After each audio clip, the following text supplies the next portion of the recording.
Amplify, we've eliminated all banking fees, so you can enjoy more of life's extras. No fees equals more guac. Amplify.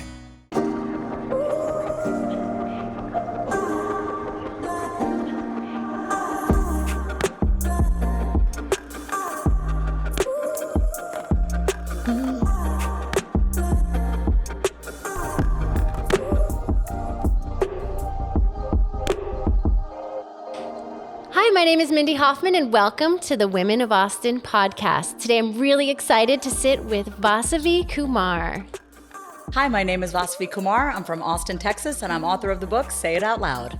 What it means to me to be a part of the Women of Austin podcast today is that I get to use my voice to help unlock the self-expression, the creativity, and all the gifts inside all of the women in Austin, and I'm grateful to be here today. Vasavi, thank you so much for being here today. Thank you, Mindy. It is quite the pleasure and honor to be here today. So we've so much we can talk about. Yes. And I wanted to start by congratulating you on your new book. Thank you. SayItOutLoudBook.com. It really is my step-by-step guide for my readers to understand and learn how to change the conversation. Simply stated, how they can begin to learn how to talk to themselves with kindness, compassion, and gentle determination so they can courageously pursue their dreams. Super excited. So this is your first book? It's my first book, yeah. Okay. How long did it take you? So from beginning to end, I started, I was in a 13-week book proposal coaching program. This was in 2020. We're now in 2023. So the first step in writing a book for me was to write the book proposal, which was to outline the entire book. And then from there, have that be completed, shop around to agents, get signed by an agent, then have my book concept be pitched to different publishers. So from beginning to end, the entire process, it's been 3 years. Wow. Yeah. Congratulations. I'm Thank so you. excited. I Thank know you. it's going to be our book club book, Yeah. and I just can't wait to read it. Thank you. And Say It Out Loud, that's the name of your podcast. Yes. Too. Yes. Great. And how long have you been doing the podcast, and what inspired you to start the podcast? I've had a podcast for about 6 years. It used to be called something else, Say It Out Loud Podcast. I decided to change it to Say It Out Loud Podcast after I signed my book deal. I go, well, if I'm going to have a book called Say It Out Loud, I need my podcast to match. So, on and off, I've had a podcast for 7 years, but Say It Out Loud Podcast, I would say it's been about a year and a half now, it being branded as the Say It Out Loud Podcast. It's just honestly, it's an outlet for me, of course, because that's the way that I build that relationship with my audience. But it's really where I get to not only bring on guests, but also share my expertise on why we say the things that we do, how we say it, and really get anchored in the reason why we say the things that we say so we can become more clear, effective, authentic communicators. So super happy to have that platform as well. Sounds like you're talking a lot about self-talk and listening to yourself. And I think that's really interesting. And I want to learn more because that's something that I didn't even realize that I was doing until I was a little bit older. So I'd just like to learn how you learned to listen to how you talk to yourself. How we listen to all the voices in our head. Yes. You mean, yes. So I was acutely aware of all the voices in my head from a very young age. That's how I learned as a kid. Anytime I'd want to learn something or figure something out or solve a problem, I would say out loud the conundrum in my head. So even when we learn how to tie our shoelaces, I believe a lot of us learned this song in elementary school, over, under, around the tree, and then I forget the rest. But we, as children, it's part of our developmental process to talk out aloud. That's how we fine tune and sharpen our cognitive processes. But as we get older, what are we told? We're told not to talk back. We're told keep quiet, shh, go to your room. And so our outer dialogue becomes our inner dialogue. It doesn't go anywhere. It just becomes silent inside of our own minds. And so I became acutely aware of all these different thoughts in my head coming really fast a lot when I was a kid. And it made perfect sense because, when I was 19, I was diagnosed with bipolar disorder. And one of the things about bipolar disorder, you spring between having mania and depression. It's not just a mood disorder. I think a lot of times people get that confused. It's for me, as someone who has lived with it for 20 plus years, it really is. I've had to learn how to harness the energy that comes with having mania and having depression. it's a lot of energy, and I wouldn't want to change that diagnosis or anything for the world, because it's forced me to have to learn how to talk to myself. So I became acutely aware of how quickly my mind worked from a young age. I was diagnosed with a mental illness, a label at 19. And instead of being knocked down by it, I said, you know what? If you're going to tell me that I'm mentally ill, I'm going to do whatever I have to do to get myself mentally healthy. And so for me, the first thing that I learned how to do was to slow my mind down. And the way that I slowed my mind down was by saying each of those thoughts out loud, because in my head, they all seemed to be going so quickly. But when I said them out loud, I could slow myself down and I could hear my thoughts. Oh, wow. Yeah. I'm going to use that. Yeah, that's exactly what I talk about in the book. You know, every chapter at the end of the book, you don't really need a journal or anything to write with. How many of us have those expensive ass journals that none of us actually use? This book is really, you don't need anything but your voice. I give you prompts at the end of every chapter, how to deal with the voices of resistance, how to deal with the voices of sadness, how to deal with the voices inside of you, the parts of you that you've dismissed and disowned. Oh, we shouldn't feel this way. Or, oh, just get over it. No, the more you say get over it to yourself, the more those voices in your head, as you try to expand and move forward in your life, those voices will get louder. Those voices of doubt, those voices of fear. And if you do not learn how to manage those voices will manage you. And so my book is really about using the power of your voice to hear those deeper thoughts, the nuances of how you feel, so that you can actually start to understand yourself better and courageously pursue your dreams. I do believe we can use the power of our voice to create anything that we want in our life. I always like taking a moment when I hear stuff like that to let it sink in, because I'm thinking about, like, personally for me, how powerful this will be. And again, I cannot wait to get my hands on the book. But also thinking about my daughter and how, like, I'm guilty, you know? No, keep that, like, or be quiet, not now. And I just think that it's really powerful that you pointed that out. And I just like to thank you for that. Yeah. And I think that's which part specifically? About not, like, telling little girls or children to, you know, shush, and, you know, they're open. She's 9, you know, so they're open to their creativity and exploring, and that's encouraged. But she's right at the age where, you know, they're starting to shut them down in school, or she'll come home and be upset, like, I didn't get called on, or I couldn't do this, I couldn't do that. And so it's just something that wasn't on my radar. Yeah. Yeah, it's really important that we understand how we speak to our children really do affect their self-expression. So, you know, when I was a kid, I write about this in the introduction of my book. It's a kind of ironic that I wrote a book. Okay, I wrote it already. I've been saying writing for so long. I forget when this is going to air, but yes, it's going to be out. But in the introduction of my book, I actually say, you know, it's kind of ironic that I wrote a book called Say It Out Loud, because when I was younger, I would talk a lot. I still do. And my mother would say to me, Vachi chumaire, Vachi chumaire. Vachi is my nickname that my family calls me. They don't call me Vasavi. My family calls me Vachi.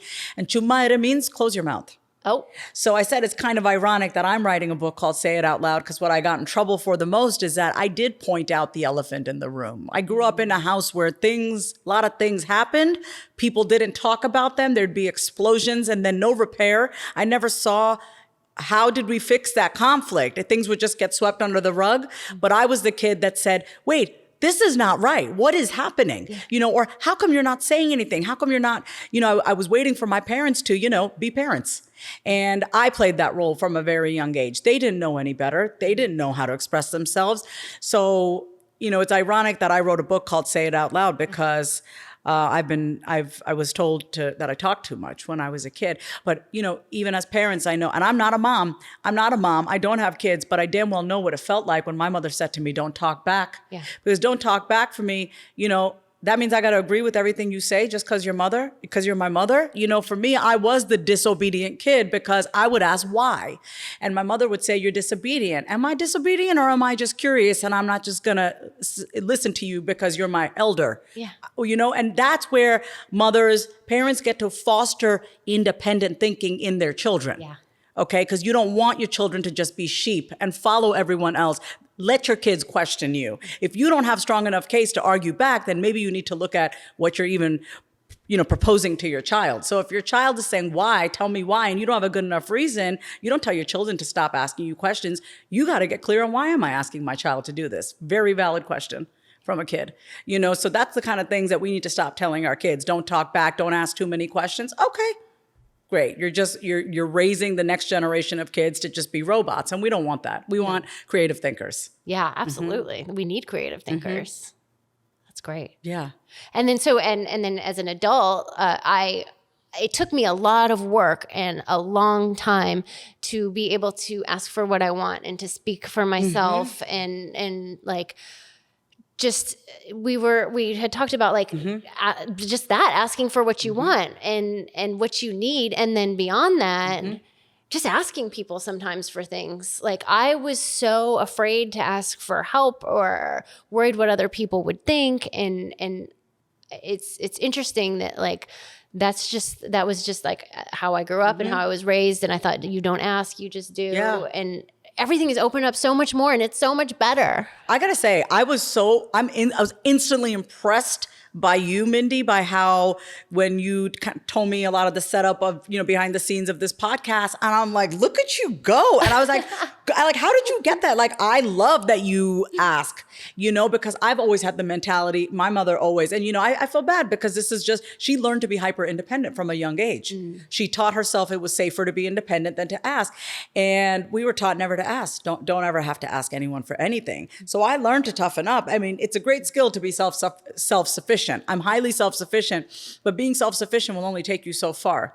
There's only so much I can do alone. I want to have a party. I want to have a podcast. I want to have a book launch party. The things that I want, I'm not about to do that on my own. I can, trust me, I could, but I don't want to. So when I met you, you really reignited that spark in me too, to be like, yes, Vas, ask for what you want. Yeah, you want a beautiful location for your podcast? You need help with this? Just ask. And like, you're so good at doing that. So I love that about you. When one of my friends said something to me once, okay, he was hitting on me. Yeah. And he was like, the truth comes out. Yeah. He was like ridiculously like, anyways, like totally inappropriate, but we were friends. And he's like, hey, shoot or shoot. And I was like, that part stuck with me. And I was like, he's like, I had to try, right? Had to shoot a shot. Yeah, but that it's shoot or shoot. And I was like, yes, like why not take the shot? If you don't take the shot, you don't know. You might make it, you might not, but at least you tried. And there'll be the next shot or the next shot. And so I definitely have, how sometimes you hear things and they stick with you? That really stuck with me. I don't like not knowing. You know what I mean? I love that. Like the shoot or shoot part, piggyback off of that. If I don't ask, it bothers me more not to ask, because then I don't know the answer. Yeah. And I can't go to sleep peacefully at night, like honestly asking myself, did I give it all I could? And if I can honestly answer yes, I let it go. But if I know, Vas, you could be asking. You could ask one more, that I have to ask. For me, it's like I can't live with not knowing I didn't do my very best to get what I wanted, If you live in Austin, you need to know about Dr. Brooke Stubbs. Brooke is a double board certified physician who's changing the way people approach their health. Whether you're looking to lose weight, boost your energy, improve your gut health, optimize fertility, address the signs of aging, or just feel better overall, you should check out her practice, Rooted Femme. It's your one-stop shop for lifestyle counseling, concierge medicine, and aesthetics. You can learn more or request an appointment at rootedfemme.com. That's ROOTEDFEMME.com. Looking to join a group of fun, motivated, inspiring women? We've got you covered. Introducing the Women of Austin community. Whether you're a business owner looking for camaraderie, a working mom who wants to stay connected, or you're just looking to make new friends with an incredible group of local women, this community is for you. We have special in-person member-only events, an online platform and app to stay connected, a book club, and so much more. Join us and become a member today at womenofaustin.com.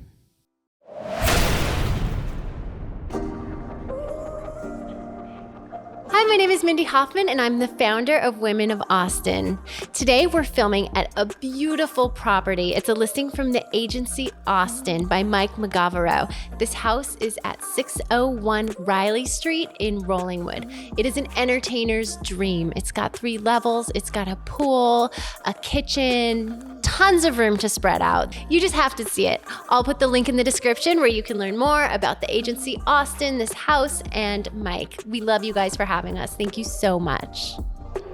You and I are both in recovery, so we know how important it has been to be able to be true to our recovery, emotional sobriety, whatever, sobriety looks like for everyone, because it's a personal decision.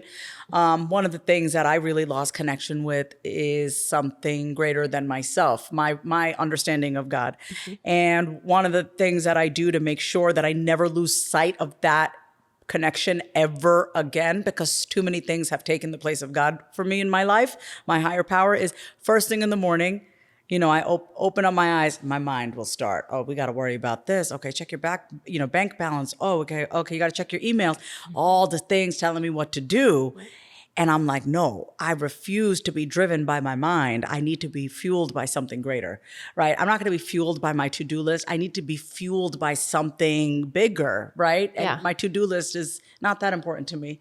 What I need to be fueled by is my God, my understanding of what's greater than me. So first thing in the morning when I wake up, I say, thank you, God, for another day alive. I can't tell you how many times I could have had an overdose. I could have definitely, I feel like, had a heart attack with the amount of stuff that I was putting in my body, the amount of stimulants I was putting in my body.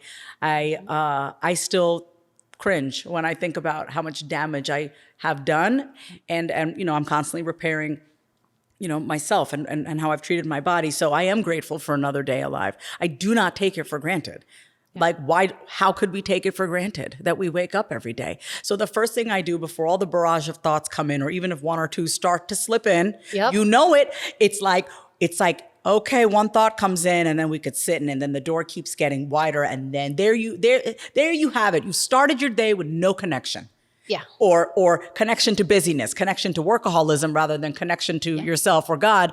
And so I wake up, I say, thank you, God, for another day alive. And then I say, help me look for evidence, show me evidence of, and then I fill in the blank. So let's just say I have been feeling overwhelmed and anxious for the past few weeks. So I'll say to God, show me evidence of peacefulness. Show me evidence of serenity. Show me evidence that it is that I do have peace within me. Show me evidence of stillness. Show me evidence of, like, everything is going to be okay, like relief, safety. So that's a very personal conversation that I have, right? But I recommend that everyone does this so that you can set some sort of tone for the day.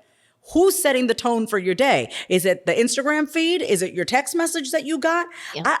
I mean, I have clients who say to me like, oh, I got this text message in the morning. I'm like, why are you responding to text in the morning?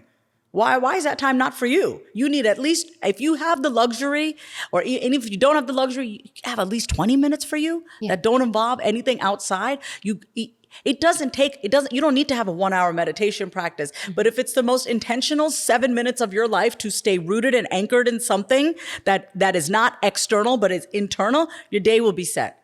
And even when you get thrown off midday, because some shit will happen, you'll get some text, you can always reconnect. You can always reconnect back with yourself. But it starts with learning how to talk to that part of yourself that can guide you when you're feeling overwhelmed. I call that the voice of wisdom, the voice of reason, the voice of God, the voice that's just steady and gentle and firm that will guide you.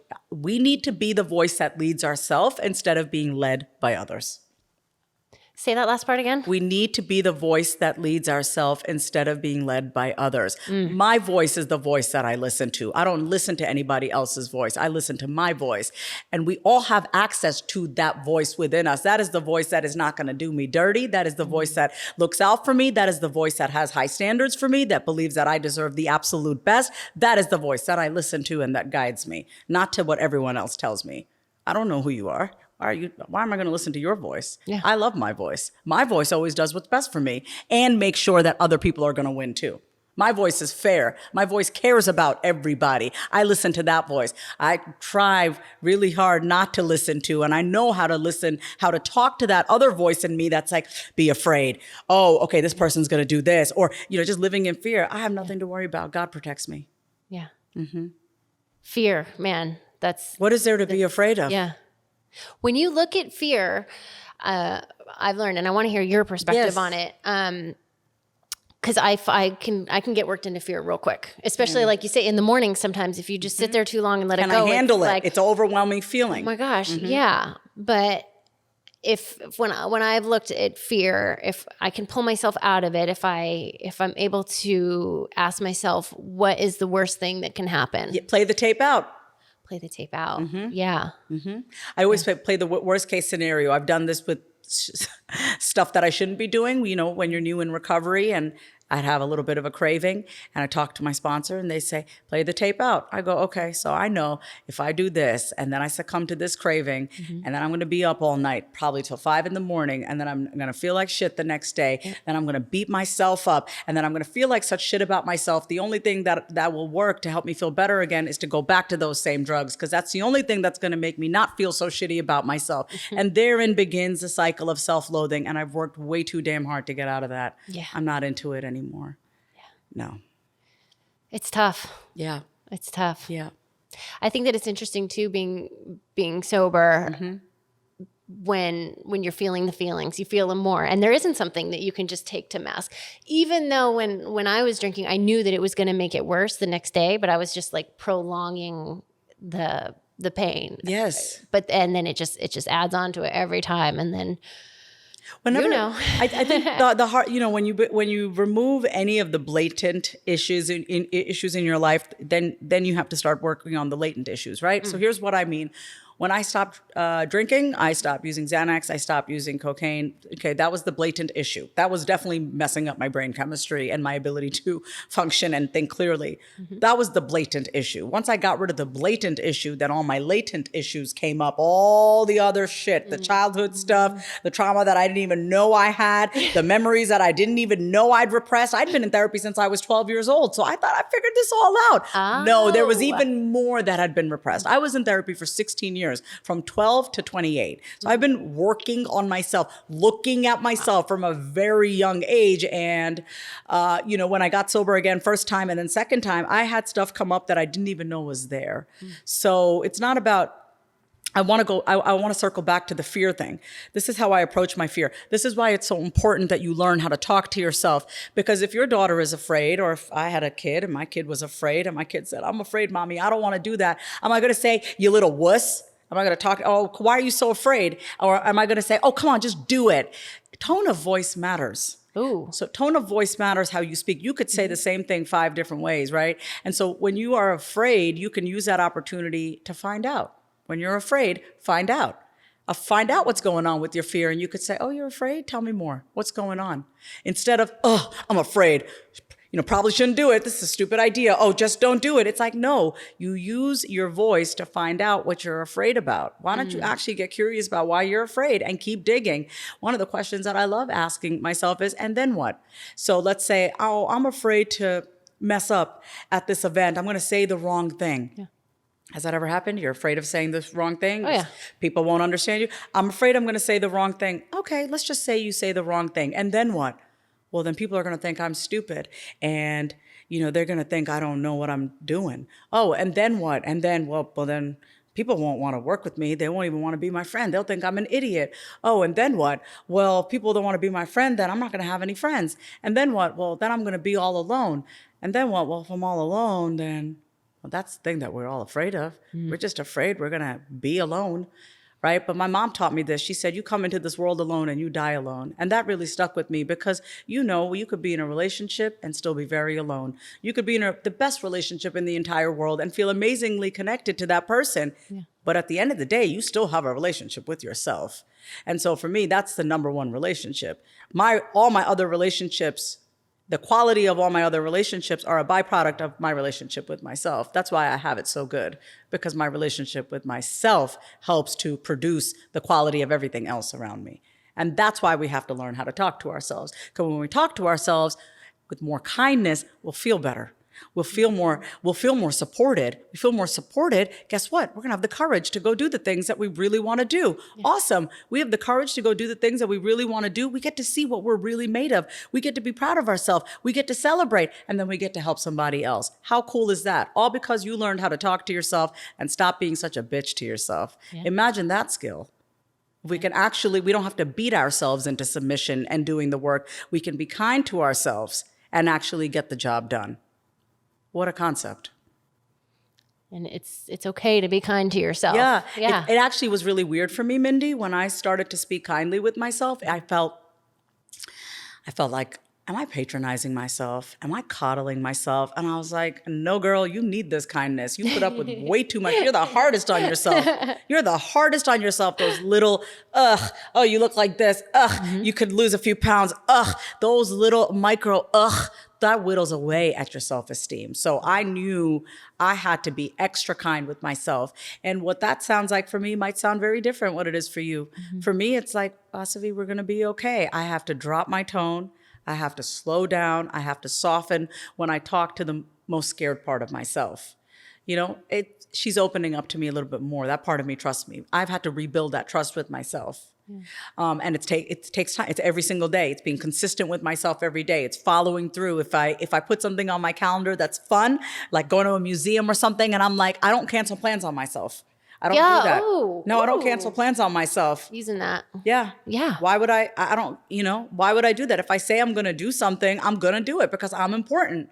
And then guess what? I attract people that also value me and I don't put up with people who don't value me. Yep. I can smell that a mile away because I know what that's like because I used to be that way with myself, So we start to attract the relationships that we want, the friendships that we want by how we treat ourselves.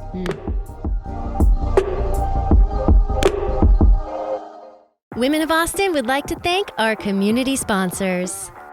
Hot Works Austin Lakeline at Anderson Mill Road and FM 620. Dave's Ultimate Automotive. Visit davesultimateautomotive.com and become a part of the Dave's family today. Magic Robot, magicrobot.com. Elite Marquee and Events at Elite Marquee Austin. Well, speaking of friendships and relationships that we want, we are almost out of time. Yeah. But don't worry, we're going to have you back with Anita and Emily. And it's going to be so great. Yeah. I'm so excited. But before we go, do you want to take a minute? Anything you want to tell us about your book or just anything you feel like we missed or anything your heart's telling you to say? Yeah, absolutely. So with the book, go to sayitoutloudbook.com. I'm running a virtual book club in June. We're going to do a 1-month crash course of the book. So we're going to do 3 chapters a week. You get a lot of cool gifts and bonuses when you pre-order the book. Okay. So sayitoutloudbook.com. To go ahead and order it. We're available everywhere.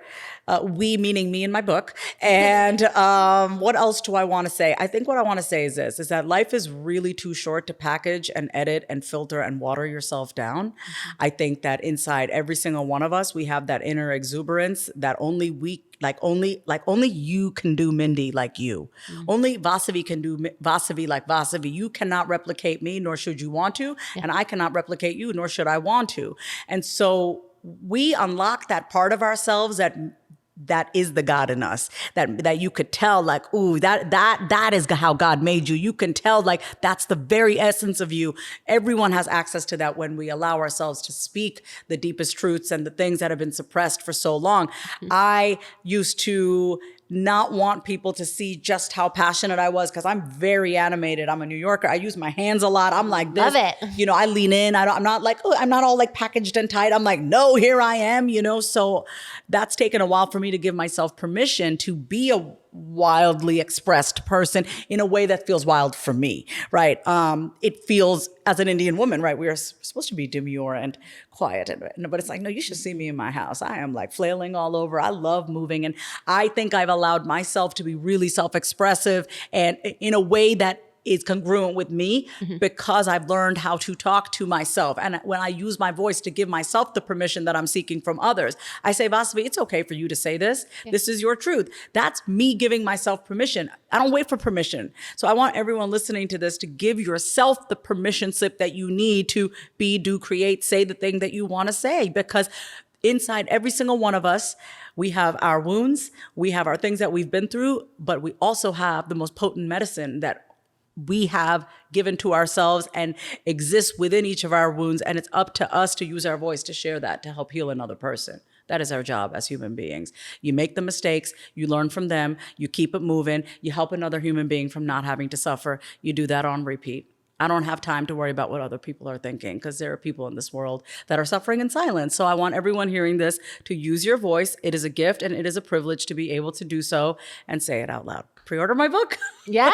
Say it out loud. Absolutely. Yeah, I got my copy. I cannot wait. Thank you. Thank you so much. Well, we'll see you again soon. Absolutely. Yes. Thank you. To learn more about Vasavi and to order her book, you can go to sayitoutloudbook.com. Thank you so much for being here. We love you for watching. Thanks so much for joining us today on the Women of Austin podcast. A new episode premieres twice a month right here on the Women of Austin channel. Make sure to subscribe and hit that notifications bell so you never miss an episode. Make sure to follow us on Instagram at women_of_Austin. My name is Mindy Hofman. I hope you'll join us for our next episode of the Women of Austin podcast. Light it up, light it up.